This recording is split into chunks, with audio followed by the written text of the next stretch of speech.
All right, what's up, guys? We're back, up in the production game, up. That was awesome. That's a sick beat. Yeah, so shout out to our buddy Zach. His roommate apparently makes beats and was like, "Hey, these guys need some beats and some production on their podcast." So he just literally texted us that beat, and we're making it happen. Yeah. And also, I have PowerPoint, so that's how we got some graphics going for the podcast as well. So this is episode number 3. Yeah. Just getting after it. Cranking out the content because we don't have anything else to do. So what's up, man? What have you been doing since our last podcast? Literally hanging out. Jason, Coach Jason, who's a personal trainer, has been beating me up virtually by sending me just ridiculous workouts to do in the middle of the day. And that's been crushing my soul, but also saving my ass, I think, too, because otherwise I'd just be sitting around doing puzzles and watching TV the entire time. So gotta get moving, man. I'm used to being, moving around all the time and being cooped up in the house. I just gotta keep my body moving. Yeah, I think there's certainly something natural to being out, being active. I don't know, because I find myself the same way. We're just getting out of the house a little bit every day, even if it's just walking around the block. It feels natural. Some people probably are thriving right now. You see all those memes where people are like, last year I was an introvert and shut in, and this year, I'm being safe and I'm preventing Corona. So, yay for me. But I think for the most part, people got to get out. They got to move around, right? They like the schedule. They like the structure. Myself, I like jujitsu. I like working out. I like going to yoga, and I like to do each of those, as many times as I can during the week. So now, nothing. So we're podcasting. Are you doing anything at home? Like, are you doing any workouts and stuff at home? I know sometimes you've done like when we were prepping for tournaments and stuff like that you've got some stuff that you do, but you like to go to the gym if you're going to get a workout in, right? Man, so yeah, throughout the years, I've been in Fargo going on 11 years. I've had all the stuff. I bought a bunch of kettlebells, put them in the basement, put a bunch of stuff in my garage, bought a squat rack, bought a bunch of weights, bought a bar. I was doing all sorts of stuff, and it just kind of came down to the point where I wasn't disciplined enough to do it at home, and I kind of wanted just home to be home, so I could go out and do that at other places, let them spend all the money. I'll just spend the money on the membership. And then when I come home, I just want to be able to relax and hang out, and I don't want to have that pressure of, all right, I'm supposed to be relaxing, but now I have to go work out. Yeah. So, I have a couple things just in case. We had a couple terrible storms this winter, so it was nice to have stuff in the house. But for the most part, when I'm home, I don't do anything. Yeah. So this is kind of killing me, but luckily. So anyway, it's just kind of killing me a little. Yeah. A week, okay, I can make it, but 3-4 weeks, it's killing me. But our PD gym is still open, so it's a private gym, and so when I go into work, I go work out there, so at least I'm getting a little bit of reprieve that way. So it's working itself out. Man, I got to tell you though, it's left to my own devices. I think I would probably be that guy who dies in a gym. Because most of the time it's just me in there, and there's no clocks or anything on the wall, and I just go. The only thing that usually stops me is jujitsu. So I'll go to work on a normal day, and then I'll have maybe an hour and a half before I go to jujitsu. So I'll work out. So I have to be somewhere at 6. So I have to leave. Well, now I don't really have any reason. Yeah, there's no real reason for me to stop. So I just keep going. And I'm like, I've been here for a few hours. I should probably go home now. But then I'll do it the next day, and I'll do it the day after, and I'll just keep going until. So. That's luckily funny. My wife texts me and sends me home and hey, when are you coming home? Oh yeah, it's probably time to be done. Huh? Yeah. So I took some time off this week from work, and obviously I'm still stuck at home. And one of my girls on my team texted me. She said, "Oh, so what'd you do on your day off?" I'm like, "I worked out for 3.5 hours straight." Yeah. She's like, "Yeah, right." Why? I was like, because I had a bunch of stuff I wanted to do. I did yoga for an hour. Yep. I did a bunch of kettlebells. I trained jujitsu, just doing my grappling dummy stuff. I filmed some videos for the academy site. It was like, yeah, that was 3.5 hours. All right, cool. I'm hungry now. And I was like, yeah, that's what I do. It's a good day. That's a good day, man. Absolutely. That felt great. My reps are like, why? Like, you're supposed to be relaxing. I'm like, that is relaxing. I feel great. Yeah. Man, I don't know. A conversation came up, and I can't remember who it was with, but they were asking me about like competing and jujitsu, and it's I don't necessarily like competing because I like being in that grind, just that daily grind of, I'm kind of exhausted and I like that where every day I know I'm going to come home and I'm going to be tired, where I have jujitsu, I have yoga, I have the lifting. So that's what I really enjoy is just kind of being in that perpetual state of, all right, I'm kind of tired, but I'm going to go do some rounds, or I'm kind of tired, but I'm going to go to class. All right, I'm kind of tired, but I'm going to go do yoga. But that's my happy place, man. Is just being in that perpetual grind. Yeah. So I completely agree, because if you have that thing on the thing that I like about especially competing for the bigger tournaments is you're invested in it. Like you're yeah, like financially invested in it, but you have to be invested in it. And you have those moments where you're like, man, I don't really feel like training today, and say, okay, how am I going to feel if I go through all this process and all this money and I lose and I right, remember that I skipped, or that, right. that I didn't go to class, or that I ducked around, or whatever it was. Like I remember, I have a good memory, so I remember all that stuff. And it's like this reverse guilt thing of, Yeah, no, I need to go train, because if there's somebody else that's out there that's training for that same tournament too.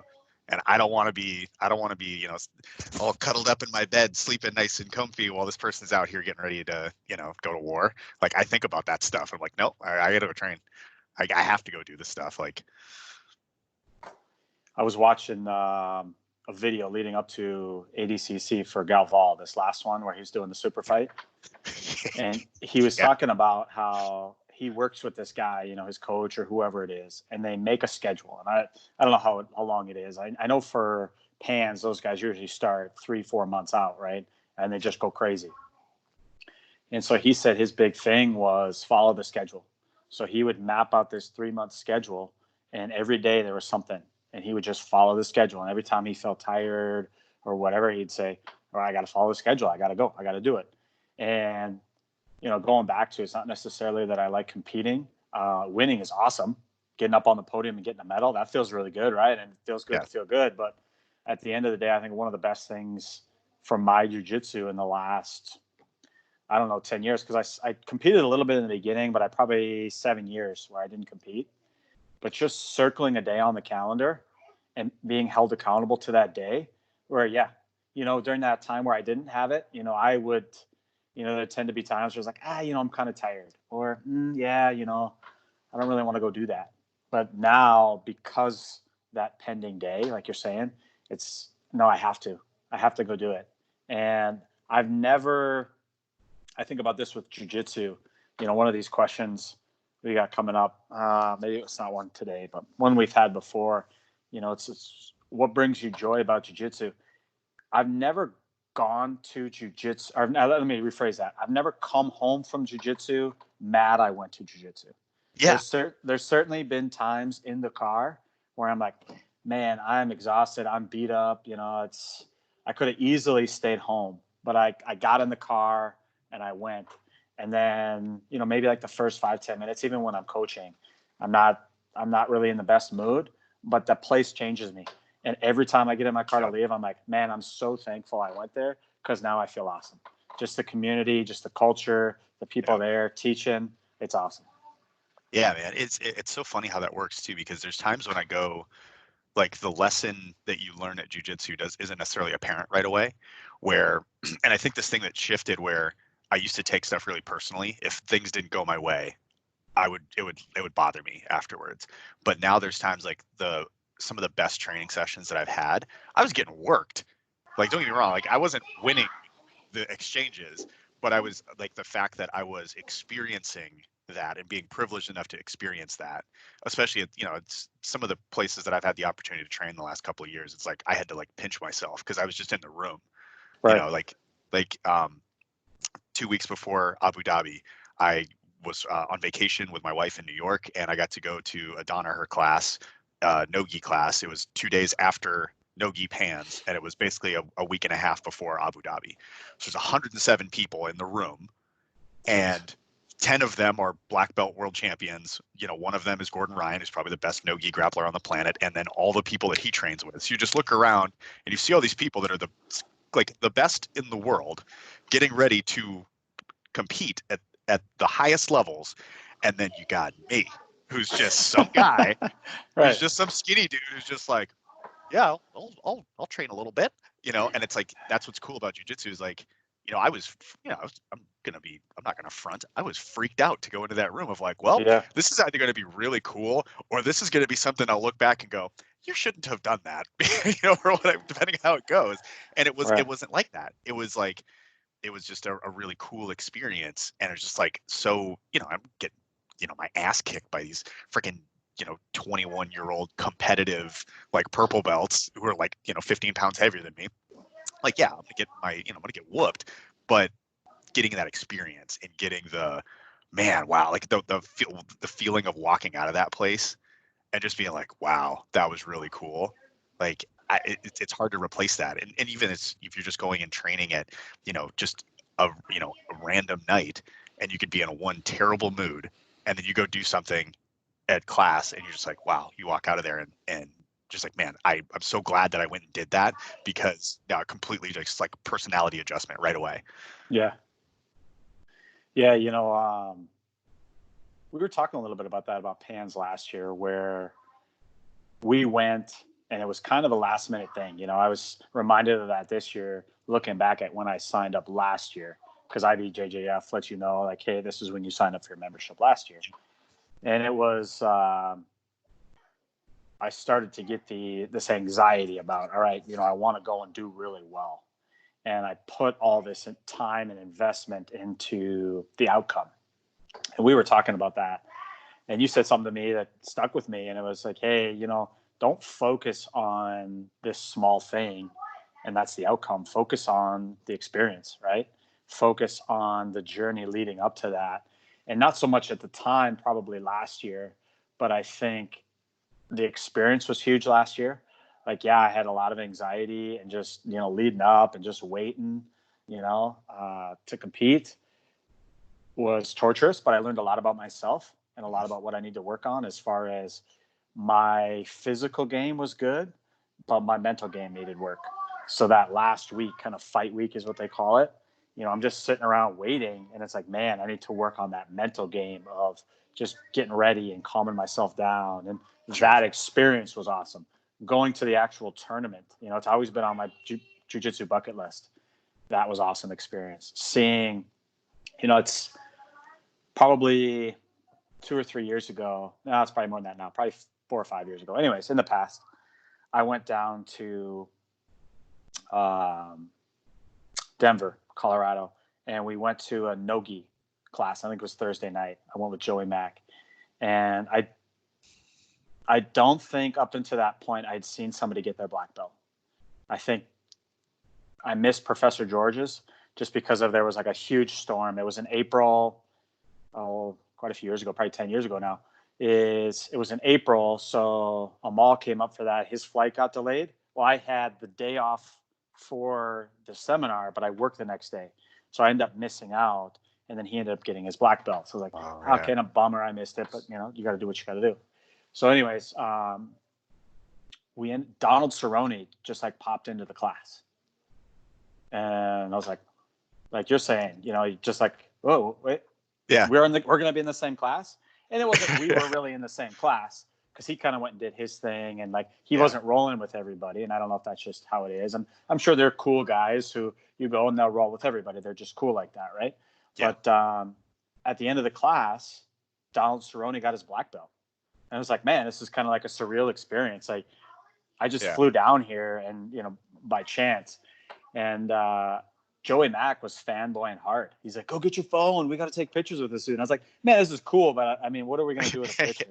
Right? Probably one of my favorite stories ever. Totally unrelated. But when I was in college, I worked at a bar. And my manager, his name was Pickles, his nickname. And he was telling me this story one time. Him and his buddy were at this bar, and Dennis Rodman came in. And so they started chatting up Dennis Rodman, and they bought him a drink, whatever. And Rodman goes, hey, you guys want my autograph? And his buddy goes, what the hell am I going to do with your autograph? Like, nobody wants that shit. I And I was like, that is awesome, man. Like, that's exactly how I would treat that. Where Joey's like, go get your phone, bro. We got to take a picture with him and his black belt. I'm like, well, what are we going to do with that? I mean, cool experience, but I don't care. Right. I mean, couldn't have been a nicer guy. He was awesome. I mean, he clearly just popped in, and I'm sure he had, a snowmobile to go ride or something crazy to do. Yeah, and, right. Like most people, like I'm an average guy and I got stuff to do after class. I don't usually just hang out, but he stayed down on Cerrone and took pictures with everybody. Super cool, Oh, that's fascinating. So, yeah, but I mean, going back to that, just like the experience of showing up and just probably the first time where you're walking around and you just start fanboying out a little bit where, it's going back to that, you're in the blue basement is you're walking around like I'm at this tournament and like there's Marcelo Garcia. And you're like, man, I only know him because he's like the guy, right? Yeah. He's, I mean, probably arguably one of the best all time. Yeah. And then you're just looking around. Josh Hanger was there. All these guys. And what a great experience. And then getting to see them roll, right? Getting to see them actually fight. That was a cool experience. I was looking forward to this year because a bunch of big names like guys from the past, Lovato Jr. were coming out. Like that was going to be awesome. Yeah. So just to round that out, man, I think it's, all too often people focus on that end result where there's so much that goes into a competition, where I don't necessarily think the guy who's best at jiu-jitsu wins competitions. Yeah, at the highest level, they're all good, right? But you look at those guys' records, they all have losses, right? So there's no one guy who's undefeated in jiu-jitsu because at any given day, any one of them can win because there's so many factors. Who's the best at jiu-jitsu? Sure. But who's the best at training? Who's the best at dealing with their injuries? Because everybody shows up injured. Who's the best dealing with the mental game? Who's the best dealing with the weight cut? Who's the best dealing with the travel? Right. Are you going to get sick? Are you not going to get sick? Just all these factors. And then the rule set, the time limit. Man, I wouldn't focus on that. I would focus on the experience and having great experiences in jiu-jitsu and just the process. Yep. You and I both have been training basically a year because we went last year and we said, hey, we both could have done better. Let's focus on this for a year and see how far we can get. And so for a year we trained and man, I wouldn't trade that for anything because I've gotten so much better in that last year. Even we did not go, but just through focusing on something and having a date circled on the calendar, man, my jiu-jitsu has gone up exponentially in the last year, probably way more than the 3 years prior. Yeah. Oh, I completely agree too. Because it's like having pants canceled because of the coronavirus and all that stuff. That's just crazy, period. But people were asking about like, oh, aren't you disappointed? I'm like, yeah, but not really. I mean, I'm basically like, yeah, the experience would have been really awesome, but the year of preparation for that was well worth it. Yeah. Because, and nobody can take that away from you. No. And it's like, yeah, it's like, we're preparing much differently than we did the year prior, focusing on the rule set more and trying to be the best version of ourselves and under the best circumstances possible. That was really what we were focusing on. Absolutely. For a year. Not just like, oh, hey, let's just look at it for a couple of weeks. It's like, no, we were doing that like with PANS in mind, training for the rule set. You were showing me a bunch of stuff to help my game, to help the attributes that I have and the things that I was like, maybe you should go look at this guard more. This might be better for you, right? And we've worked on that for months and months and months, and just trying it out and seeing if it works, and then workshopping it, and adding pieces to it. It's so much work. And then, yeah, am I disappointed that I didn't get to go try it out under the circumstances? Yes. Well, it's still in my jiu-jitsu, right? It's like, okay, well now I'm preparing for the next thing, and I think that's actually one of the questions that we had was like that balance between, okay, well now what am I going to work on? Because like we were really focused, very specific stuff, and like I was like, well, if I can't use it at PANS, I'm not all that interested, because if it's not going to help me, like I have like leg locks a lot, but there's a lot of leg locks that I can't do in an IBJJF tournament, so I haven't really been focusing on them, because if they're not going to help me at PANS, I wasn't interested. But now I've got a little bit more freedom where I can go and explore some stuff and because I don't have those restrictions, and I don't have to feel guilty about going and looking at a different instructional or trying out some different stuff, or thinking about things like, oh yeah, when I get back to the gym, what do I want to work on now? Right. You know, where I think when folks ask me about that, like, how do you balance the preparation of your fundamentals, because obviously I coach fundamentals, so I spend a lot of time drilling that and focusing on that because it's what I'm teaching every week. But there's other times when I'm focusing on stuff that's just for me and my development. But Right. how do you approach that? Because you're looking at our whole coaching program plus your own development. Like, how do you balance that? What do you tell people? Man, are we getting right into the questions? Or are we gonna? Yeah, are we gonna make? because I want to hear your perspective on that question. That's what I want. All right. I thought we were going to release the name, but if you want to get into the questions, let's go. So I think that, talking about pans where, what kind of messed me up last year was I used to go for footlocks. I would set to not a 50-50, but like an 80-20, and I would go for footlocks. And it was one of my moves, and it worked. It worked on a lot of different people, and I was confident in that. So first match last year at Pans, I ended up subbing the guy with a wrist lock. I'm not ashamed of that at all. I'll tell the world that's exactly. Yeah, I don't care. That he tapped, man. I got my hand raised. That's my mentality. And the second match, it came down to probably the last 45 seconds, right? And so I was up by one, but I got a stalling call. And I was like, all right, well, I got to kind of move here so I don't get another stalling call. And so I'm moving around, and he ends up kind of coming up on me, getting me into like a half guard pummel situation where he has the pummel.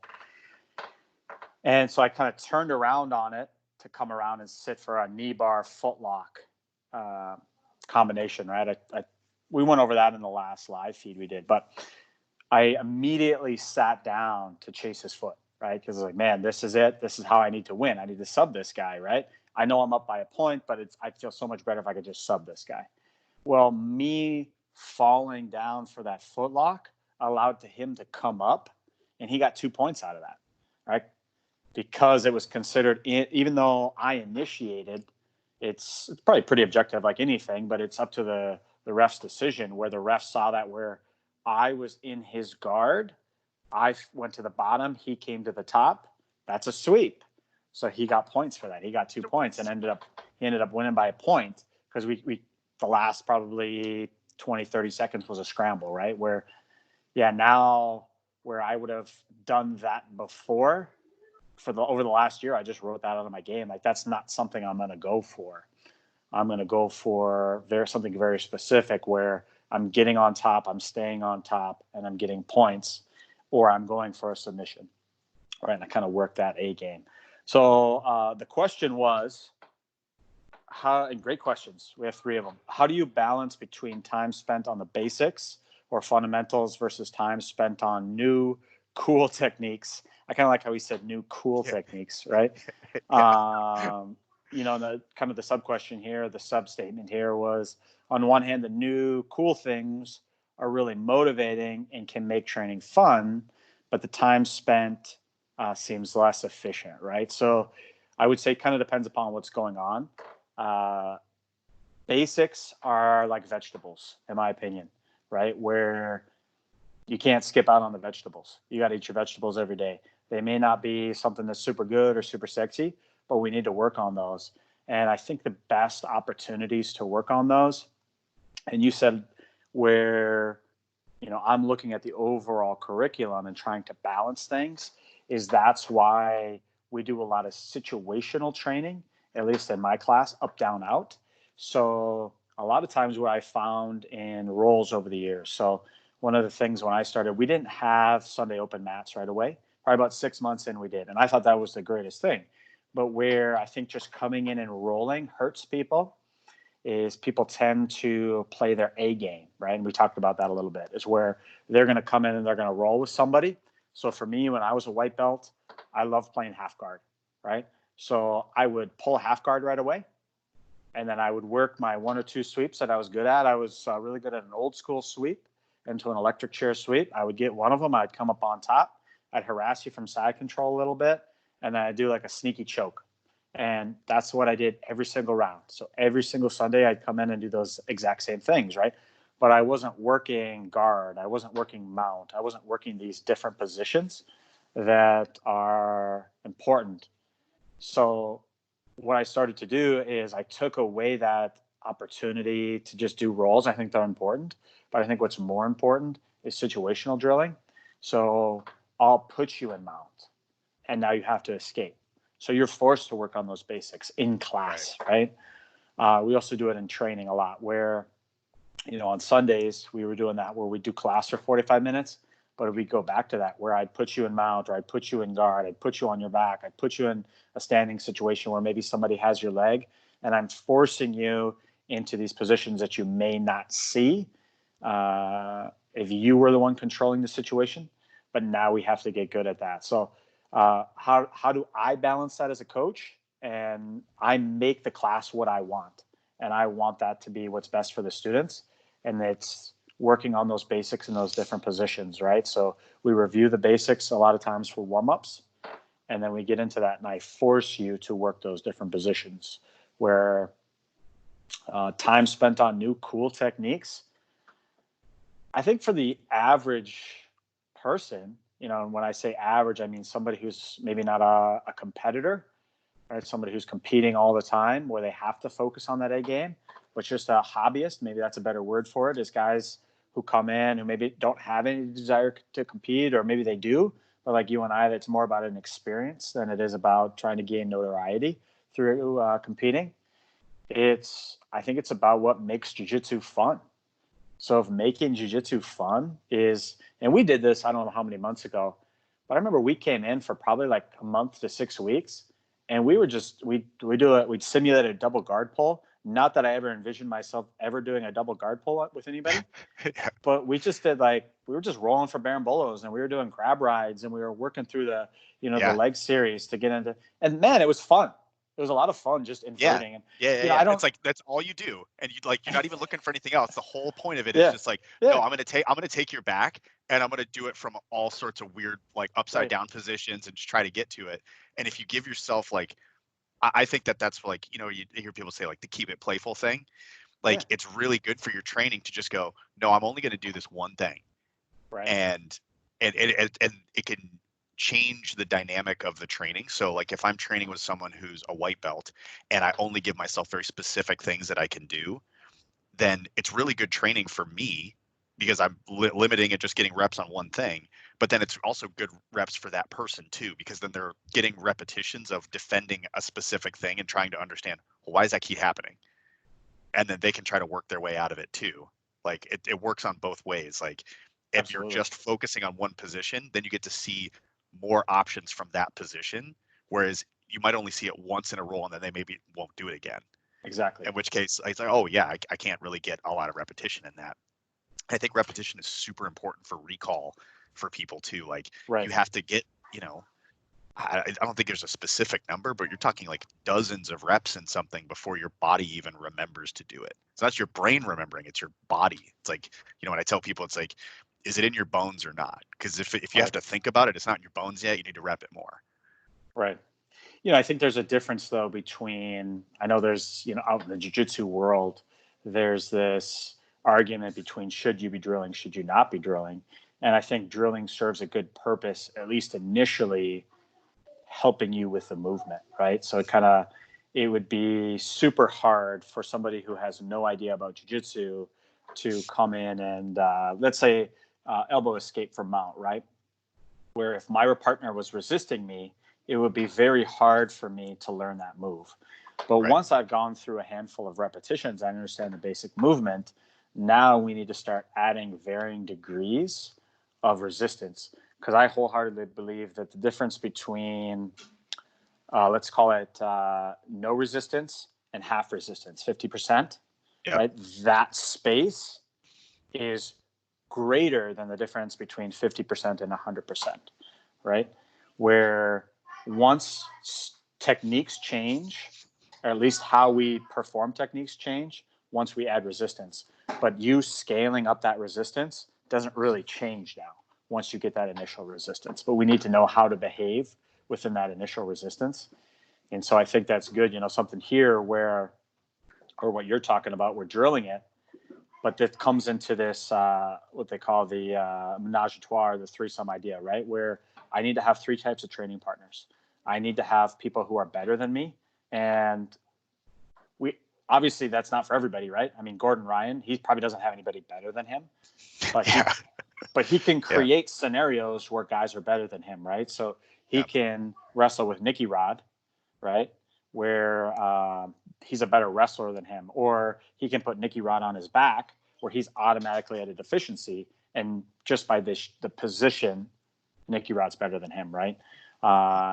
They asked Harger Gracie, this is a long time ago, they said, hey, you moved out to London to open up your school. Well, there's nobody. There's not like a crop of black belts that came with you. Maybe he brought one guy with him, right? But one guy isn't going to make you the best in the world. And they said, how did you maintain or become the world champion that you were in? I don't remember what year that was, but he went and dominated, where he went and I think he had 8 matches and he submitted everybody, took them down, passed their guard, mounted them, and choked everybody. So he was using very basic jiu-jitsu to beat the best guys in the world. And they said, how did you do it in London or wherever he is, somewhere around there? And he said, I would create situations like that. I would put myself where I would take these guys and I'd have them where they almost had an armbar. They almost had a lock, like a rear naked choke or an arm lock or a leg lock or whatever it would be. And then I would train from these different positions. And that's how I became so good, because I put myself at a deficit with these people, not because they were better than me, but just by sheer positioning. Yeah. And man, I think that's a really good way to train. What you talked about as well is limiting yourself. I do that all the time, where when I teach a technique in fundamentals or intermediate class, and then we do the training, I try not to do my A game. Maybe that particular move that I showed is my A game and it works itself out, but I try to stick to the move. And everybody, what I see students do is they'll come in and they'll try it once, maybe like the first roll out. We showed side sweep. We just did side sweep for 30, 45 minutes, and they'll try it once and it won't go their way.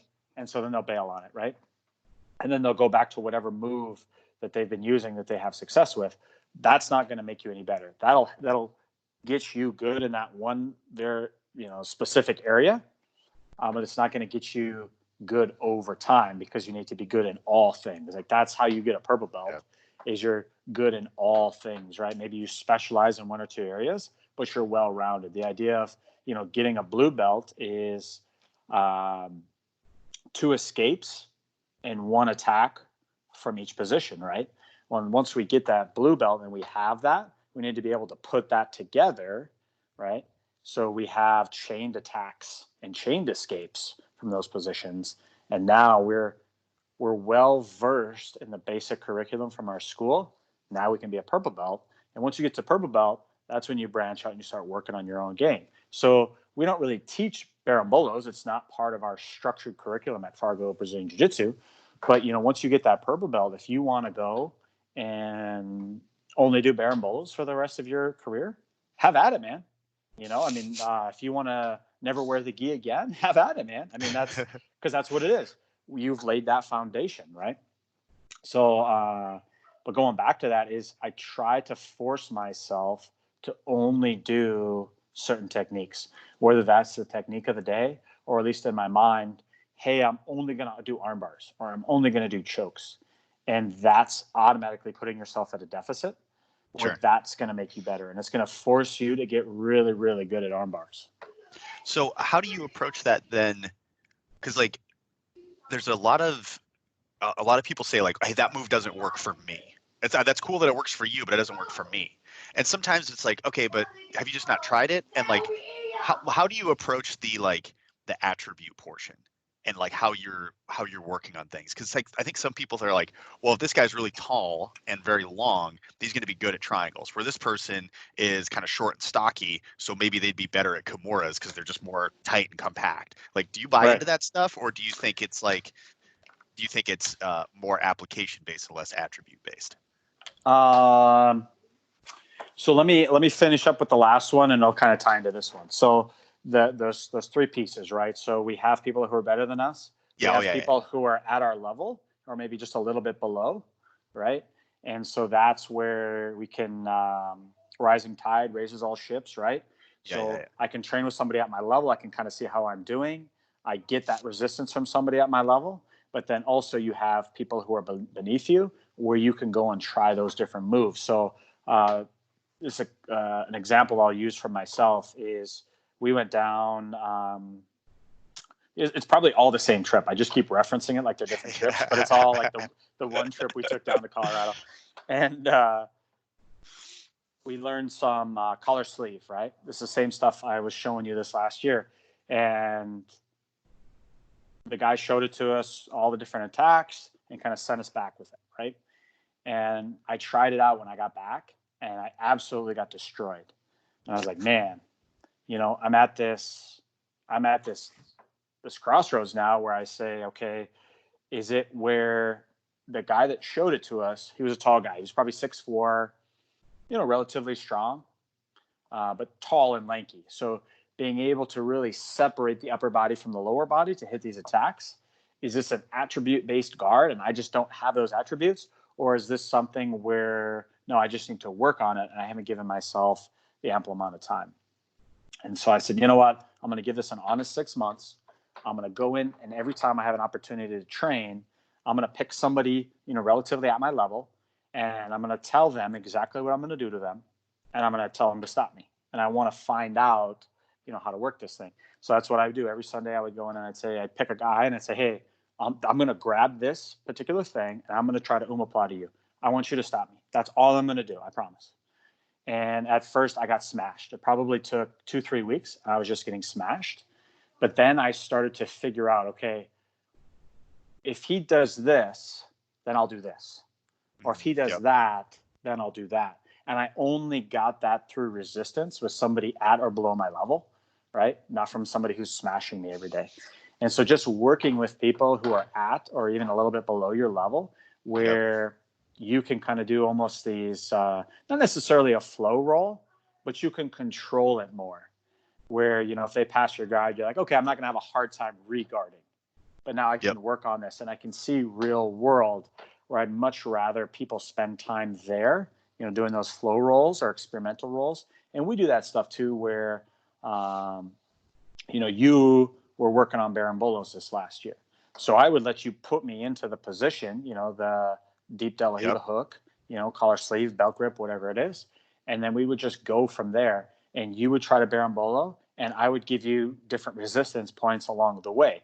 So we weren't actively fighting each other, but I was helping you where, okay, maybe I would let you, one of the times I would stop you right away.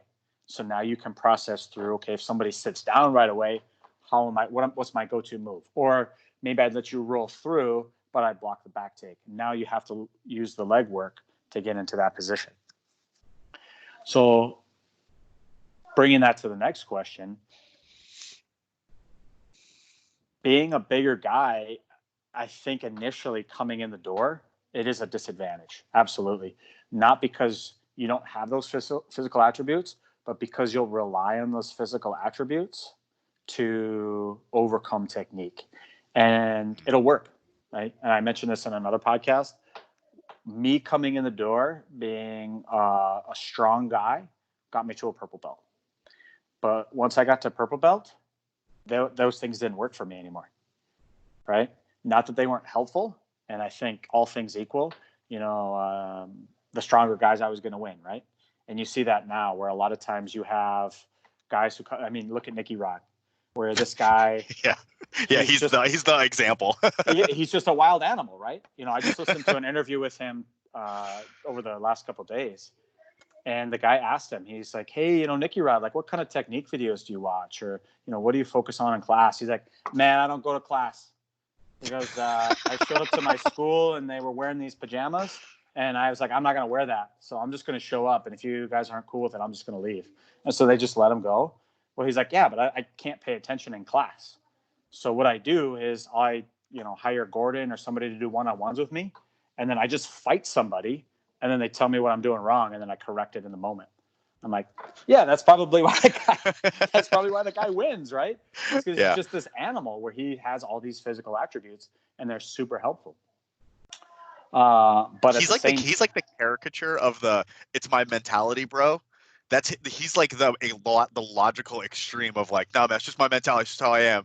And it's like normally you don't have any of those other physical attributes that go along with it, but he's the one guy that does. man, I definitely think there are guys out there like that. I can't think of any other ones, but they asked him. It was him and Gordon were on this Who's Number One podcast, and they asked him so a guy like me, right? If I qualified to go to the ADCCs, I'd be freaking out because I know all these guys, right? I watch these guys and everything. And so, I have a match with who's the guy from Fight Sports? Cyborg. He has a match with Cyborg, right? I'd be freaking out. Like, man, this guy's a multiple-time world champion. He's had a black belt probably longer than I've been doing jiu-jitsu. Where they asked Nicky Rod, they're like, hey, did you know who was in your bracket? He's like, no, I didn't even know. I didn't care. Yeah. He's like, yeah, my first match was, I forget who his first match was, but he's like, yeah, whatever. Look at this guy. And they asked him about Cyborg, and he goes, yeah, I went onto the mat, and I was like, what's this old guy going to do to me? He's not going to do shit. I was like, man, just that mentality where he didn't even know the rule set before he showed up. He just showed up. He's like, I know I'm going to win. But at the same time, he went out there and gooned the attribute guys. Like, I feel like the guys he beat were guys who rely heavily on their attributes, right? So Cyborg, what's the guy out of California? He's like the Cuban tree stump. Sanchez. Orlando Sanchez. Yeah. That guy goes and goons everybody. And so nobody can beat him because he's 400 pounds and he's like 5 feet tall, right? Well, what are you going to do with that? You're not going to do nothing with that, right? And so he just went out there and gooned the goon, and he wins, of course, right? But then he goes against Kainan Duarte, who's actually good at jiu-jitsu. He goes against, I think he went against Gordon Ryan. But there was a couple different matches where he went against guys who actually have invested in their technique, invested in jiu-jitsu, and they beat him, right? Because absolutely, that's how it works. So going back to the question, as a bigger guy, I think focusing on rolling with people where I'm trying not to use my physical attributes, right? So anytime that I'm rolling with somebody and I feel myself using strength, I don't use it. And I'm like, okay, that wouldn't work. I can't accept that. Or if I do use it and it does work, I'm not gonna clap for myself or pat myself on the back because that shouldn't have happened. Is it good to combine technique and your physical attributes? Yeah, absolutely. I think that's how these guys win, right? There's no mistake that Buchecha is considered one of the best in the world, right? He's this physical beast, and he's also good at jiu-jitsu. That's how he beats all these people. But it's working on that technique. So I would say as a bigger person, just spending the time really focusing on technique, at least initially, until you have it down and not relying so much on your strength, putting yourself in bad positions. Because let me switch the question on you. So when you came in, what was your focus? Let's call it, you've been training for a while, but let's call it white to blue or even white to purple. What did you focus on? Because I think you're a strong person, but you're not going to intimidate me. You're not probably going to push. You're probably not going to push the average guy around, right?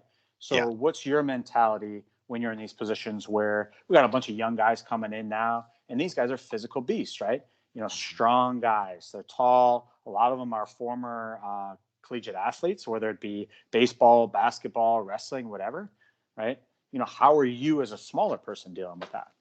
Sure. So like when I started, I had very, very minimal air quotes wrestling experience. Like I had like club wrestling when I was in middle school, and otherwise I really wanted to wrestle when I grew up, but we didn't have a wrestling program. So me and my buddies just like wrestled each other, like pro wrestling, but we would just like basically roll for submissions. Like I knew toe holds and a bunch of stuff from, watching pro wrestling. And that's how, like, those were the only submissions that I knew how to do were like ones that worked in air quotes, pro wrestling, fake wrestling, whatever. And me and my buddies would just try to do that on each other.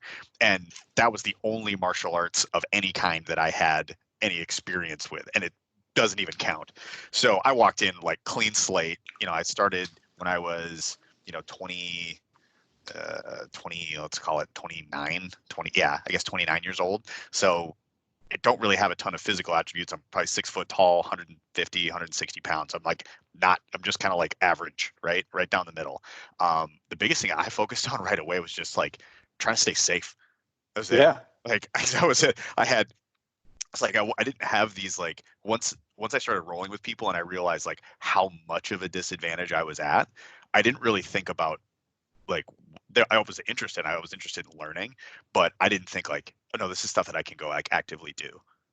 It was just like I'm just gonna get smashed, and then I have to Right. figure out why am I getting smashed. And Right. especially with my arthritis, like when I walked in, like I'm a much stronger and more physically developed person now after multiple years of jujitsu and training for it. When I first started, it was, I had a really hard time taking like pressure on my hands. I broke my wrist when I was in high school playing basketball. So like just pressure, like backwards pressure on my wrists was really hard. If you go to post your hand down on the ground, that motion was really painful for me and I couldn't put a ton of weight on it.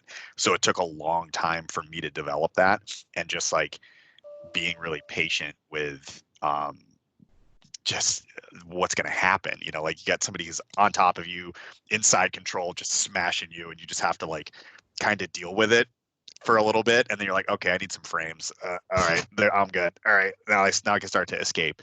And that's really what I focused on for a long period of time. And then I wish I would have started on my guard retention earlier, because that's the thing it's helped prevent that stuff from happening. I spend a lot of time fighting. I do like to play guard, so I do spend a lot of time on my back or my butt, just kind of moving around and trying to sweep people from bottom. That seems to help a lot, especially with bigger people, is trying to create some space where I find myself in much, if you and I roll, you're a much bigger person than I am. I need to try and keep you at distance, because if you start Right. to, close around my hips or get a hold of my head or anything like that, it's just going to be bad. And once I get there, I'm only getting out if you're either letting me or you're going to move to something else. That's it. Right. Like, so I have to prevent that from happening. If I roll with larger people, more often than not, I'm trying to get on top if I can, like figuring out how I can either sweep them, prevent them from passing my guard, and getting on top, because then I'm more comfortable feeling heavy on somebody that's much bigger from top than I am like, it's going to be a lot harder, especially with my kind of game, I do a lot of triangles on bigger people. That's when people will smash me, and they'll try to put my Right. knees right in my face and, squish or put my legs behind my head and try to pass that way. So I try to do everything I can to sweep them from bottom, if at all possible. Right. It's a little easier for me, I think, with my body style. I have to be technical. So if I'm not technical, it just means I'm not good. Like, Yeah. as I don't have those other attributes. So I don't have any choice but to try and be technical, and really focus on where the times that I usually will have success. It's very, very dependent on my technique and my strategy. So the application of a technique. So if you're doing the right technique at the right time, that's when it's successful. If you do the wrong technique at the wrong time, then you're probably, even if that technique is good, it's not used at the appropriate time, it's not likely to be successful. But if I get a good setup, if I get the grip that I want, I get the setup that I want, I execute it at the right time, then I have success. And so I try to put myself into situations to allow that to happen, and I try to think about the strategy that I have for that individual person, and that seems to be helpful for me. I get like the one attribute that I think I have is more of that, the mental side of the game. I don't necessarily have Right. the physical attributes, but I've learned a lot about jujitsu, and so I try to approach that strategy and pick the right strategy for the situation. And if I have success, it's usually because of that. And I would say that's a good mentality for these guys who are coming in with these attributes. So you're a taller guy, you're a stronger guy. The idea of jujitsu is that the smaller guy with technique, timing, and that strategy, really, and what that boils down to, what separates jujitsu from the other grappling arts, is the guard, right? And I think that's where most people get jacked up when we come from, grappling or judo or anything, or grappling, wrestling or judo, is they get mixed up once you put them in the guard, right? And so, something that I love seeing is BJ. So BJ comes in, he's a former wrestler, he's been wrestling forever. This guy is, not only is he tall, but he's jacked, right? So he's got all the attributes going for him. I mean, the guy could easily have spent, 6 months learning very basic submission defenses and just ran through everybody in the gym, But I watched him play spider guard the other day. So he's throwing in lasso hooks, right? And it's cool where it's like, man, that's the essence of jiu-jitsu. So be the guy on the bottom, be the guy at the disadvantage, like you're talking about, having that smaller guy mentality. And just something I wish I would have done more of is just embrace the guard immediately. Just like, because it's so easy to be on top because it's fun, right? But it's so hard being on the bottom. And a lot of times initially, guys who have the attributes don't like being on the bottom. Yeah. So they make it so. Yeah. Where a guy like you couldn't make it so. So you had to embrace the technique. And so it took time, but eventually once you embrace the technique, that's how you got off the bottom and got back on top. But then at the same time, you learned all these different skill sets where I actually kind of like being down there now because I have all these different tools to really jack somebody up with. So yeah, having that smaller guy mindset, what's another one? Brendan, right? He's really embracing the guard, right? So here's a young guy who comes in and attribute based, right? He's a taller guy. He's a former collegiate athlete. He could probably run through just about anybody and get to purple belt just based upon his physical attributes and picking up a few things along the way. Yeah. But think how scary this guy is now, where he's asking you a lot of questions, picking your brain, like, hey, so with these grips, with this grip, like, how are you rolling? How are you doing these things from the bottom? How are you retaining guard? Now think when he gets to that purple belt, like just how much better he's going to be. It's kind of scary, right? Oh, it is. It makes me laugh too, because it's there's a lot of times like it's kind of a running joke when like white belt questions, when people are like, "Hey, I think I made up this move, and what do you think?" And it's like it's nonsense. It's like YouTube, this some YouTube McDojo stuff, and you just kind of laugh it off. Brendan, he's only been training for like a couple months, and he goes, "Hey, I was doing this thing in like these closed guard drills, and I ended up taking the back with it. Can you? Is this a thing?" And he showed it to me, and he was doing reverse De La Hiva Kiss of the Dragons into like a little baby bowler to take the back. He's like, "Yeah, I did it along like 3 people." I was like, "Yeah, dude, that's a thing." I was like, "How did you learn to do it?" He goes, "I have no idea." He's like, "I was just doing it, and I seemed like the thing to do." Yeah, he's like, "I just spun underneath them, and I took their back." And I was like, "Yeah, I think that'll work for you if you just like did it." Like, yeah, that's a real thing. And Shayon called me over. He's like, "Yeah, you should talk to Rob. Rob, likes bolos and stuff like that." And because like Shayon kind of, he's like, "Yeah, I think that's what it is." And he showed it to me. I was like, "Yeah, that's what that is." But it's like for somebody, if they're already naturally doing those things, then it's probably a good sign that's either something that you can embrace pretty quickly if you're already naturally doing it. If you just have the inclination of like, "Oh, this gives me a little path, I can do this," if you find yourself grabbing a certain grip or something and it works, it's like, "Oh yeah, maybe you should invest in that more." Like it's funny how that there's a lot of like really bad habits that people have right away. You were talking about like the push-up thing, like somebody's chest to chest, push up, I push them away, your bench press. And there's a lot of bad stuff, but occasionally there's also really good stuff too. Right. Well, you just have that spatial awareness. Yeah. Yep. Or people just, they'll naturally keep their knees close to their chest. And it just is like, it's more difficult for them for you to pass their guard. Whereas somebody just like sticks their legs like straight out, and it's like, you just walk around, it's super easy, and they don't get what's happening. Where other people, like, they're bunched up in a little ball and they can roll around. You're like, "Oh yeah, you're actually retaining your guard." Yeah. But they don't necessarily know that they're doing that. Right. So you asked as part of this question, do I think that there's techniques that are attribute based? And I think yes and no is where, are there little guys who play spider guard, lasso guard? Yeah. Right. Are there big guys who play spider guard, lasso guard? Yeah. Right. Is it, if I saw somebody just come off the street, like I see anybody over the height of 6'4", and I say, you should be triangling everybody. You should be throwing triangle like all the time, because you're going to probably miss, 1,000 times. But every time you miss, if you just kind of make note of what happened and then you just adjust, like you're going to get so good at triangles, you're going to be triangling everybody, right? Because you were made to triangle people. Yeah. Not to say that over time you don't abandon that for something else, but at least start there. right? And Yeah. Well, I think, that's funny. That exact situation is what you did with me, yeah, like almost a year ago. Because you just look at me like, why aren't you triangling everybody? right, And I was like, I do triangles sometimes. He goes, no, that's all you should do. It's like you should right. just do that Get your because grips and just it's like shoot the triangle. Yeah, yeah. it's like you got long legs and you can get your hips up quickly. So why don't you just do that? And I was like, okay. And then that's all I did. And then I started Right, triangling everybody. I was right. like, oh yeah, this is clearly a thing that I should have been doing a long time The ago. whole time, right? Yeah, Yeah. yeah. But I think so there's three types of techniques that people need to be aware of. There's what's called your A game techniques, right? And so there's your natural A game techniques. So I'm sure everybody who's been training at least a little bit of time has had this experience where you go to do a technique. You've never seen it before. Coach shows it, professor shows it, and then you go and do it. And it's like you've been doing it your whole life, right? Those are techniques that are built for you.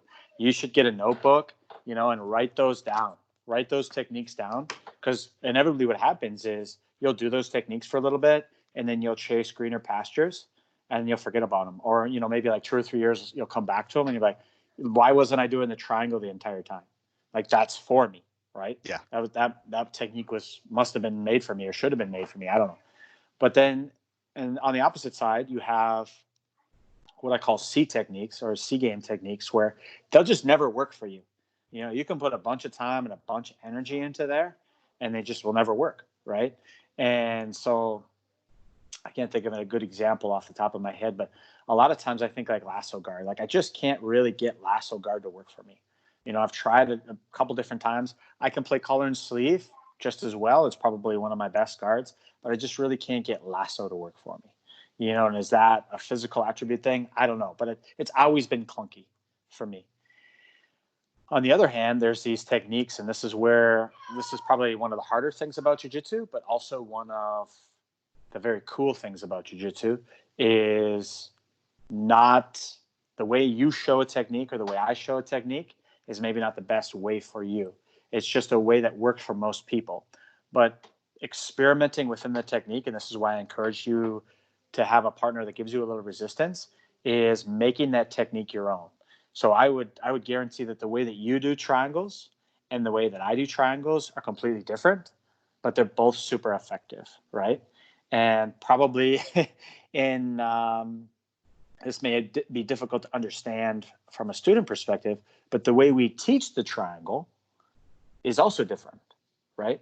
Because we're not necessarily teaching to an individual person or maybe how we do things, but we're Right. teaching to a broad scope of people. And like the triangle, for example, a complete triangle is, let's call it like 10 steps, right? And so I used to go back and forth with Professor George about this is, well, why don't I just teach you the 6 steps that are going to get you there 95% of the time? Why don't we just focus on those? And the argument is, well, what about that other 5? Because at some point you're going to need those other 4. So I'm going to teach you the exact way to do it. And then once you figure out and the exact 10 steps or whatever it is, you know how to create the angle, you know how to pass the arm, you know how to pull the head, you know how to, hook the arm or hook the leg, depending upon what's going on to create that better angle. Now, when you actually get into that position, you understand, okay, well, this is all I really need is I just need my foot locked and their shoulder out and I can pull their head down. Okay, that works. But also when I get a big person who's really pushing into me, I do need to create that angle. So now based upon the situation, I can truncate down, but only because I was taught the full triangle technique, right? Right. And so, yeah, going back to that, I think there's where a lot of times you got to just work and find those techniques that work really well for you. And yeah, I certainly think that, if you're a bigger, stronger guy, your Kimura is going to work better for you. Absolutely. But should you write them off if you're not? I don't think so. I think about Marcelo Garcia, where he doesn't like to use techniques that are attribute based, right? So he doesn't like the arm triangle, for example, because he finds when he trains against bigger guys, he has to squeeze much harder to drive the shoulder into the neck than if he just had the neck alone. And that's how he came up with the north-south choke. And it's like, okay, but man, think if you would have not written that off and actually spent some time, I bet you would have been super good at the arm triangle too. Right. You know, instead of kind of believing that bias, maybe that's created. And I think that's probably the case with everybody, right? It's like they're good at the things they invest in, and they're not good at the things that they don't. Right, but they created that reality. Yeah, exactly. Probably most of them, right? Yeah. Yeah. But that's also what's interesting about jiu-jitsu is that it is so, it's this like big cultural thing that's always dynamically changing and evolving and going off in all these little directions. And then at the same time, it's also deeply subjective, right? Because it's your experience. And like, yeah, there's overarching principles that apply to everybody, but then the experience is 100% unique in you, like your mentality, your attributes, your age, your weight, like all those other factors all together is your experience and how you do it. And it's never going to be the same. Even if you train directly with another person and you're similar, there's still going to be pretty wide differences. Right. But yet both effective, right? Both effective, but different.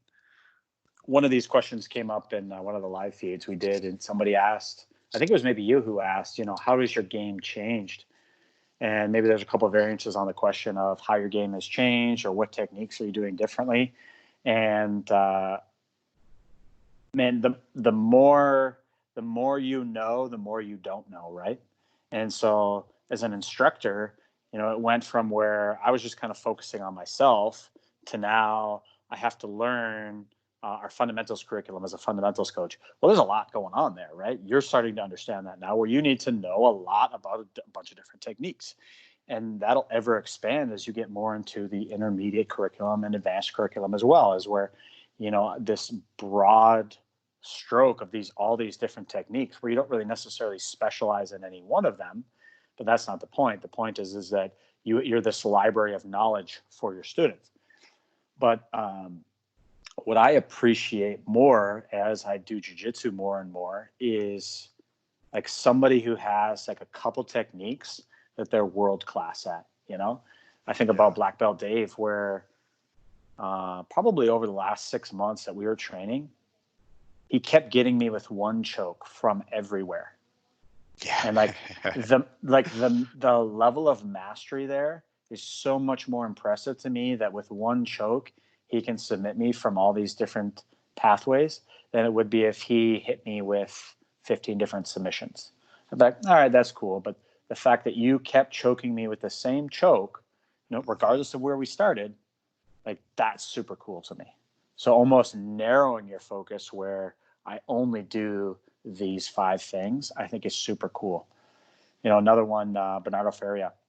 So I was talking to one of the instructors out in Colorado, and he said right before he won Worlds, he came out and did a seminar.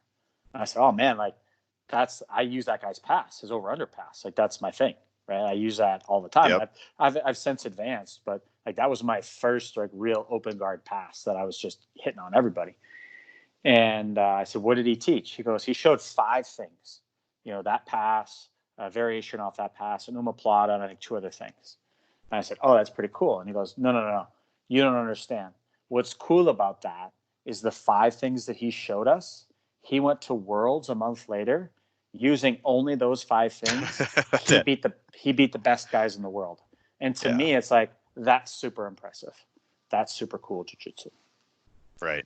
Well, and it's like in baseball, there's a legendary pitcher named Mariano Rivera, played for the Yankees, and he's legendary because he would come in and all he did is he threw a cut fastball.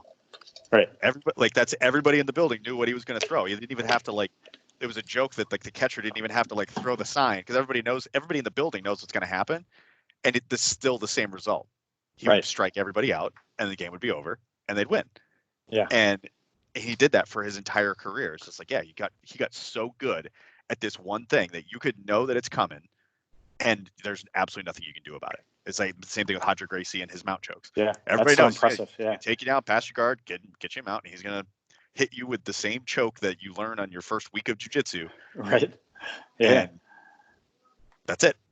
Game over. Right. That's crazy.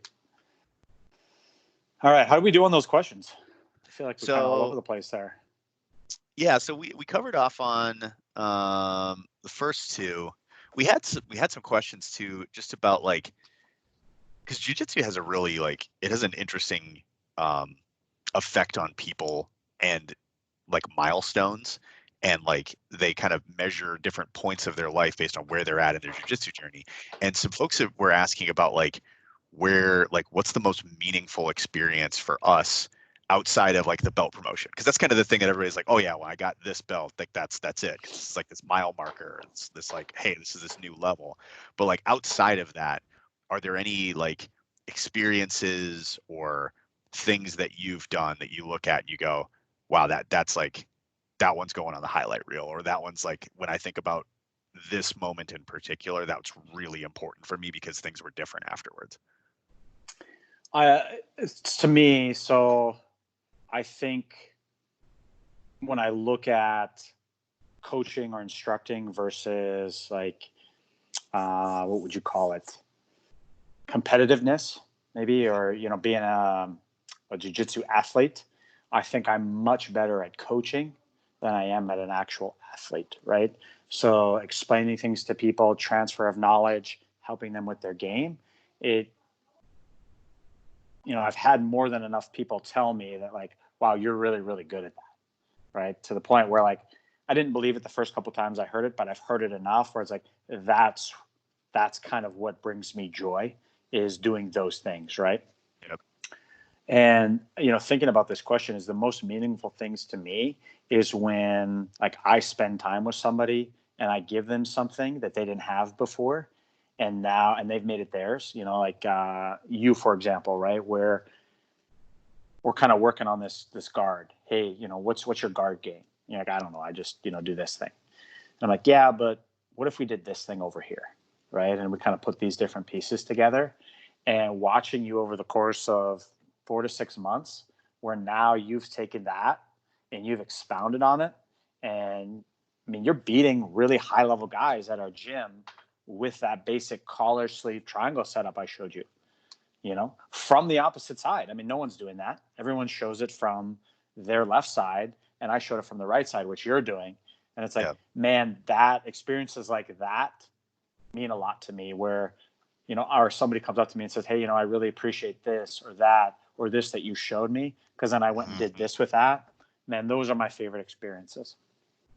Yeah, man, I know exactly what you're talking about. It's like, if you give somebody, or especially if somebody comes with you a problem and they say, ah, man, I can't, I'm trying so hard and this keeps happening. Or like, I can't sweep anybody. And you show them one thing and they go, that's it. Just every time you get in this position, try this. And then like after training, go, dude, I went and did that. And I'd never sweep this person. I got him like 3 times with it. It's like, that blew my mind. It's so gratifying to see that, like, that little spark of go do it. Yeah. You forever changed that person's life, right? At least in their jiu-jitsu life. Yeah. And it could be, those little individual moments, but I think it can also be those longer term things, kind of like what you're talking about, and being able to see that progression over a much longer period of time. And somebody that I talk to a lot is our buddy Nick. So Nick came in, his first class, had no martial arts experience, just wanted to lose some weight and be more active, because he's got a desk job. And he came in, he's a bigger guy, and I was talking to him, it'd been just about a year, and he's like, yeah, man, I've lost like, I forget how many, it was like 60 pounds or something at the time. That's in a year.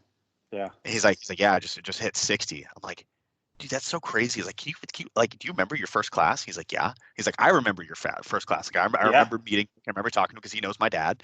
And I was like, I remember seeing him like having a hard time with a couple of the like basic warm-up drills, and like just being able to move around and like feel comfortable, because he's had some knee problems and stuff like that.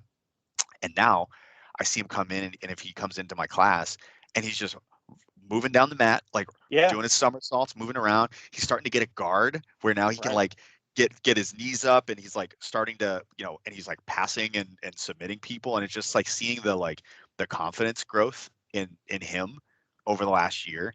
that's been one of the most satisfying things for me, because he's such a good dude, and he's one of those people that he's like very hard on himself, but he just and I tell him this all the time, like, dude, there's so many people that have come in that are half your age, that are way more physically gifted than you, and they couldn't make it more than a month.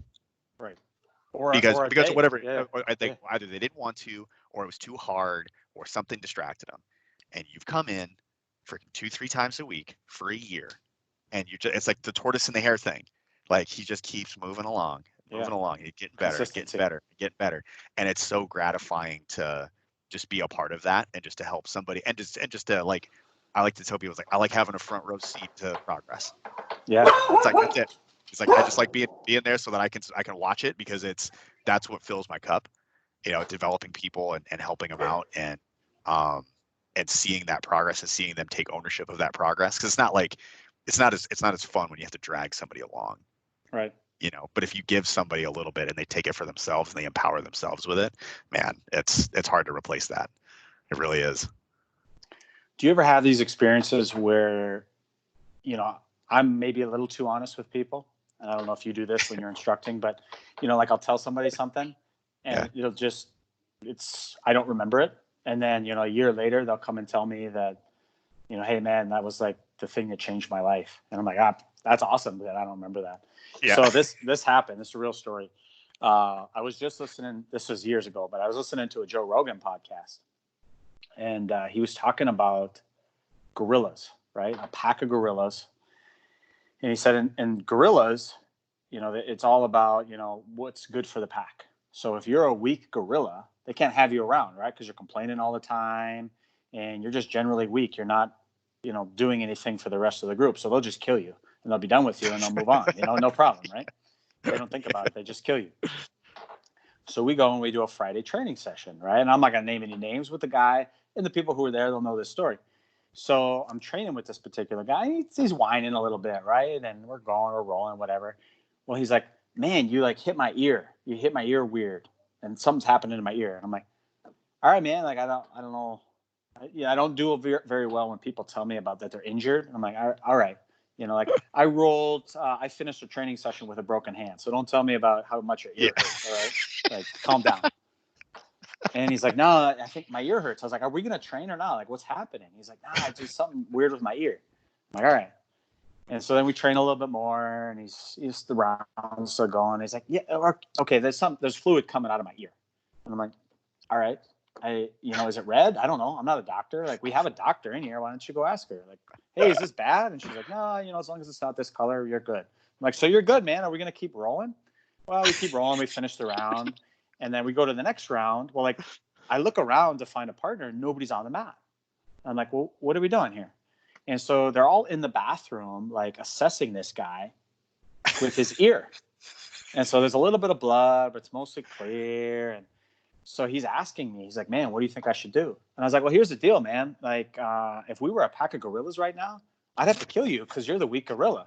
So you can either continue to be the weak gorilla and sit out and go home, or you can get back on the mat and we can finish this training session. Because I don't think it matters now, right? Like, let's at least finish the training session. And I completely forgot about it because we went back and trained, right? Like, a year later, he told me, he's like, man, like, up to that point, I was like a little bitch in my life. And like, that conversation, like, I went home and I sat down on my couch and I like made a decision that I'm never going to be the weak gorilla again. And that was his mantra. I'm sure he still says it to himself, but he's like, no, man, I'm not going to be the weak gorilla. I'm like, all right, man. Okay. Good. I'm glad I can be there for you. And you forgot also about satisfying, even though I don't remember it. Yeah. And you forgot about it immediately. And he's like staring into the distance like, hey, is everything okay? No, I'm never going to be the weak gorilla again. I know I have this effect on people that, I'll say something to them and they'll go and sit out in their car or maybe drive around the block, and then they'll come back and, they'll think about what I said to them. But for sure, that was a moment where he went inside of his car and he's like, man, weak gorilla. I'm not a weak gorilla. Well, maybe I'm a weak gorilla. Well, I'm never being a weak gorilla again. Whatever, man. Whatever it takes, I guess. Yeah. All right. I'll call you a weak gorilla. Sure. All right. So part 2 of this question. So we're talking about it from a coaching perspective. Which is this? For the last one?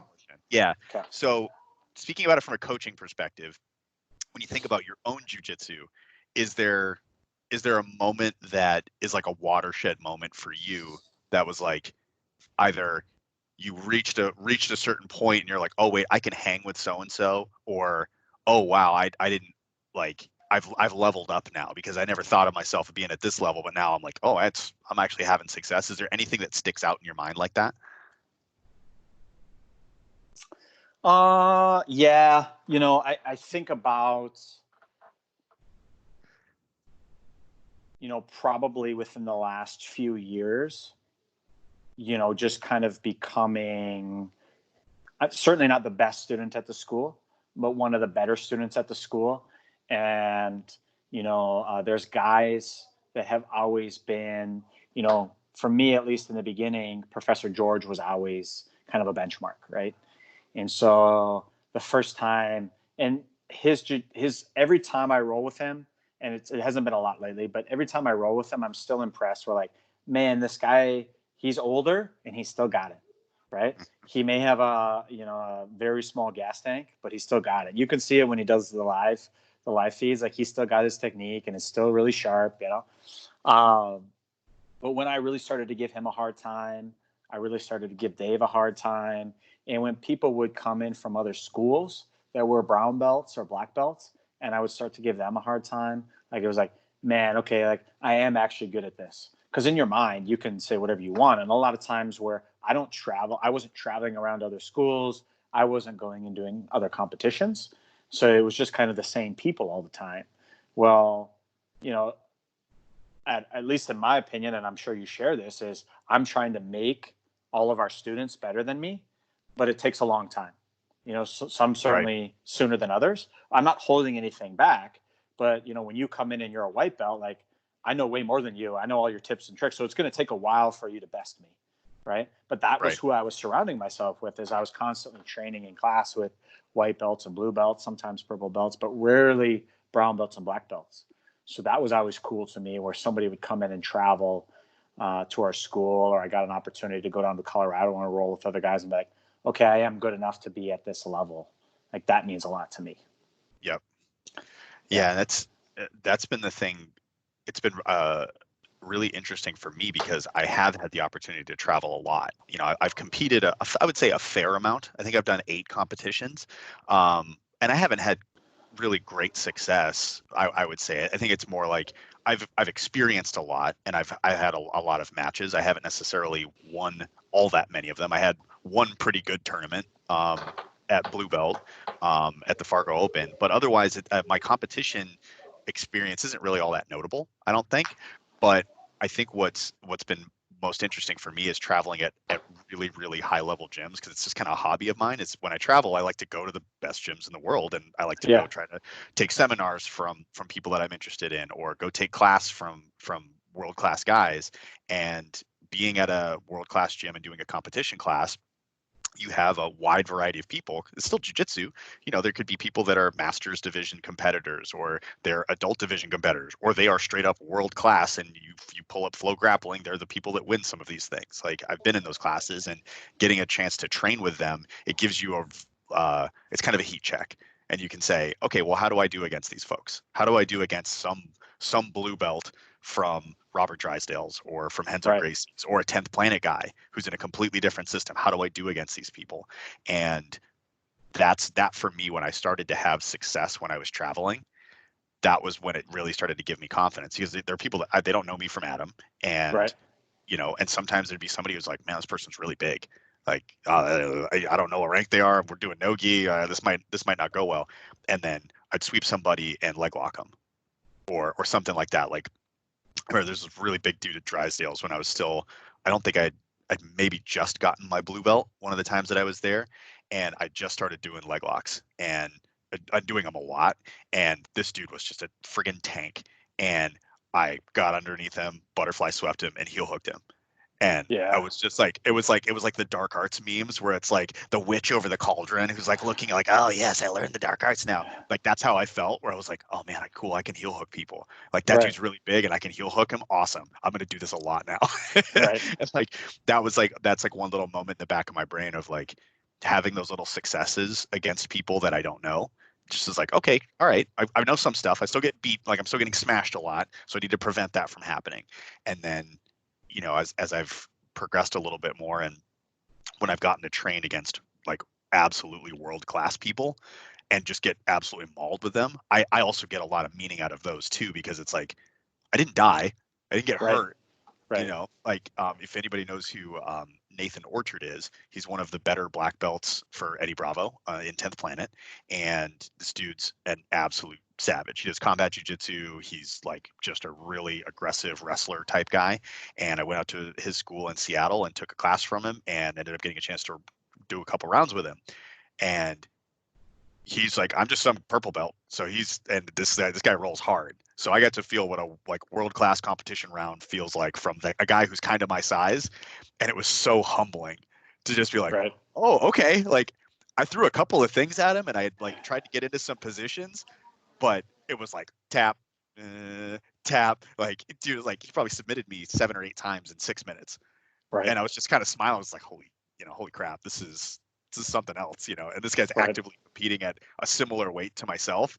At just like the disparity in skill was so humbling. It's like, man, that's cool that's out there, but I gotta go train. I gotta get better. I gotta get better, man. I got a lot of work to do because there's dudes like this out there, and it's like sometimes it's not always those successes that are really meaningful, but it's like the learnings and the experience of those things, where it's like, wow, that was really cool. Or like, if somebody gives you a compliment that's at a higher level and you respect them, then that's something that sticks with you, because like, oh, he didn't have to say that. Maybe it's just being nice, but that dude's like, hey, you got a pretty good guard. Like, yeah, awesome. I'll take that compliment all day. Yeah, I think maybe, but I think most people are genuine in that, at least in jiu-jitsu. I don't think people are running around handing out compliments to people. If you give me a compliment that's not littered with sarcasm, I'm like, yeah, I'm taking that compliment, because I did not give many compliments. Yeah, and maybe that was just my own experience, but like I think to myself, like outside of our students, I'm not running around handing out compliments to people. Yeah. So no. Yeah, and so it's, unless you're impressing me with your guard, then I'm not going to say anything, right? And so yeah, for sure, when guys say stuff to you who are at a higher level, it's like, oh yeah, man, that's cool, right? Makes you feel good. Yep. Yeah. All right, are we done? How long have we been going? An hour and a half? Yeah, about an hour and a half. All right. Something like that. We can wrap this one up. All right. Get the graphic back up. Because we're stepping up the production value here. Boom. Here at the Fargo BJJ Podcast, 3rd edition. Hold on, got to present my PowerPoint. This is how we're upping the production value until I get some other stuff going. But we appreciate you guys listening. Again, this is really fun for me and Coach Matt to just get together and amuse ourselves during the quarantining.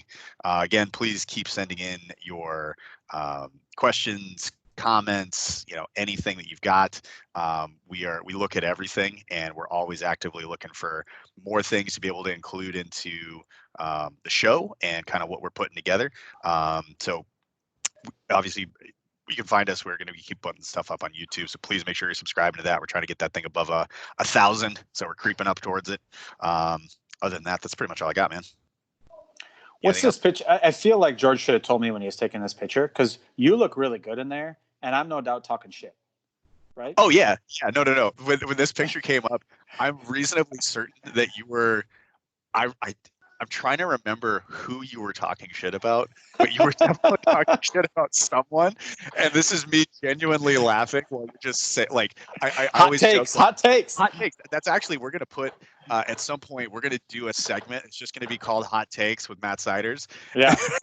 And you guys can hear. Like, it's basically like on Family Guy when Peter would do like what grinds my gears on the news. That's basically the same thing. It's just hot takes. And it's just going to be something that's like, and I guess I should be more clear. Like, I call it shit talking, but I had this at work one time where somebody said something to me, and they're like, "Well, you shouldn't be saying that behind people's back." I said, "No, I'm more than happy to say it to their face."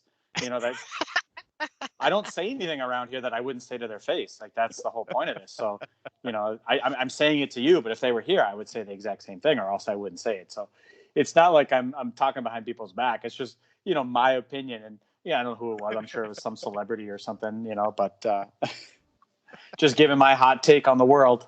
That's right.